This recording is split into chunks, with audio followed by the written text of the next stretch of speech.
Lumalabas sa investigasyon na sinadya ang sunog na ikinamatay po ng 3 residente sa barangay Pasong Tamo, dyan po yan sa Quezon City. Linggo ng madaling araw ng sumiklab ang sunog. Kabilang po sa nasawi ang magkapatid na Siyam at 11 taong gulang.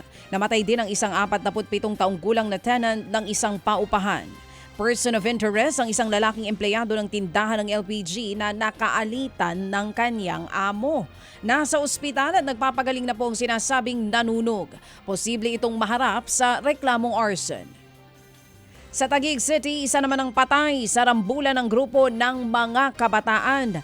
Nasa po sa video ang suntukan, batuhan at habulan ng magkabilang grupo. Bumulagta sa kalsada ang isa sa mga binatilyo matapos tamaan sa muka.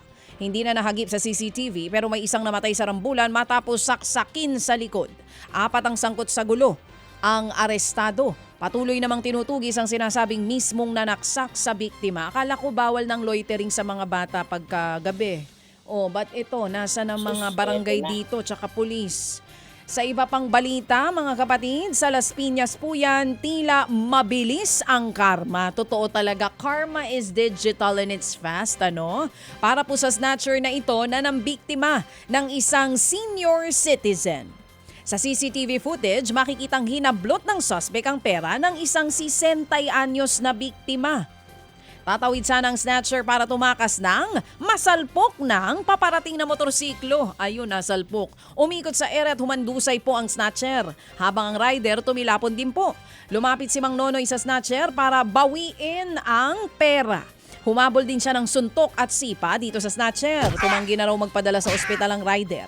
Hindi na nakita sa video pero muli ulit nasagi ng isang taxi naman ng snatcher nang papatawid sa kabilang kalsada. Hawak na ng mga pulis ang magnanakaw at mahaharap po yan sa kasong robbery snatching. Ang tindi ng guardian angel ni tatay, ano? Oo, nakabawi agad dun sa magnanakaw. Ayun lang. Mga kapatid, para sa iba pang mga balita at impormasyon, sundan niyo po kami sa X, Instagram, Facebook at syempre sa TikTok, True Network PH. Mag-subscribe din po kayo sa aming YouTube channel, True Network. May website din po tayo, truenetwork.ph, at pwede nyo rin po kaming mapanood sa Channel 19 ng aming True FM TV. Lagi pa rin makinig sa radyo dito po sa 105.9 True FM dahil dito, laging true sa'yo, kapatid. Dito tayo sa